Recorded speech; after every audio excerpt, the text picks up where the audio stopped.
यात्रा प्रेमी मानक यात्रा शिल्प उपर जो निर्भर कर कौन प्रकार आघात आमर उद्देश्य नाला। ओडिशा हूँ कला संस्कृतिर माटी, ये समस्ते कला को भल पाती। तेणु यात्रा जो भाव में बर्तमान अश्लीलता को गोटे मध्यम बनई एवं अंग प्रदर्शन उपर गोटे प्रतियोगिता कर भाषागत संयमता रक्षा करूना या माने ओडिशार माने कोटी कोटी यात्रा प्रेमी को कष्ट देछि एवं या द्वारा कौन हो माने कलार मान निम्नगामी हो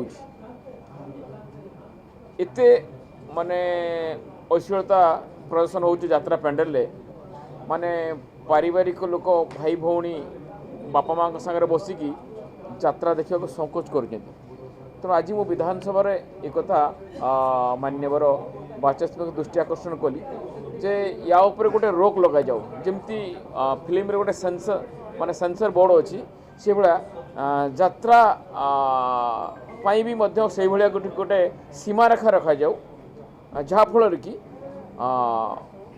कौन प्रकार एभली यात्रा पैंडल जो भाव में गोटे लज्जाकर परिस्थिति न घटे से मुझे विधानसभा उत्थापन। धन्यवाद।